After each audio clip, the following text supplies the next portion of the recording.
Hi, నేను మీ doctor Venkata Srinivas అన్నర్ centre. ఇప్పుడు ముఖ్యంగా మనం ఎండాకాలంలోకి ఎంటర్ అయ్యాం. ఎండాకాలం అంటే మీకు తెలుసు చాలా ప్రాబ్లమ్స్ ఉంటాయి. దానికి అదిగాక ఈ టీవీలో చెబుతారు బాగా వేడిగాలు వస్తున్నాయి, అసలు బయట రాకూడదు, ఎన్ని ప్రికాషన్స్ తీసుకున్న వాళ్ళకి బాగానే ఉంటుంది. ప్రికాషన్స్ తీసుకోలేని వాళ్ళకి నా వంతు బాధ్యతగా లైట్ దుస్తులు వేసుకోండి, కుదిరితే కాటన్ దుస్తులు ధరించండి. వీటన్నిటికన్నా ముందు వాటర్ ఎక్కువ తీసుకోండి. వాటర్ ఎక్కువ తీసుకోవడం అంటే ఏంది డాక్టర్ గారు అంటే, నేను 3 లీటర్లు తాగుతాను 4 లీటర్లు తాగుతాను కాదు, దాహం అవ్వకముందే వాటర్ తాగండి.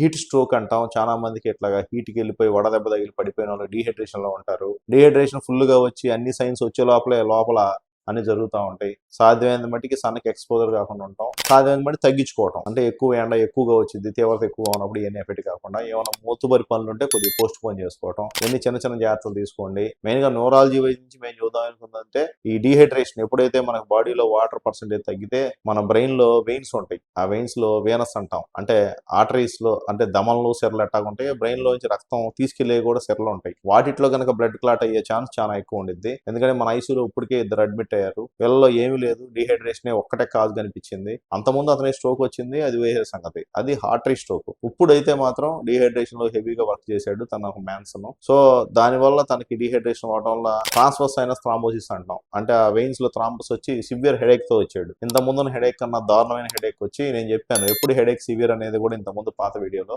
దారుణమైన హెడేక్ తో వచ్చి వాంతులు వచ్చి నైట్ పూట నిద్రలేక జుట్టు బీక్కునేంత పరిస్థితి వచ్చింది అని వస్తే చూస్తే అతనికి ట్రాన్స్వర్స్ అయిన థ్రాంబోసిస్ ఉంది. దానికి కారణం మెయిన్ గా డీహైడ్రేషన్ తప్ప ఏమీ కనిపించలేదు, మిగతా అన్ని చూసాం. సో డీహైడ్రేషన్ లో జస్ట్ అక్కడ వెయిన్స్ లో స్లోగా ఫ్లో అయింది కాబట్టి అది ఎప్పటినే క్లాట్ అయ్యే ఛాన్స్ ఉంటుంది. కాబట్టి శ్రీనివాస సెంటర్ నుంచి నా ప్రేక్షకుడికి మీ అందరికి చేసే అడ్వైజ్, కావాల్సినంత వాటర్ తీసుకోండి, లైట్ దుస్తులు ధరించండి.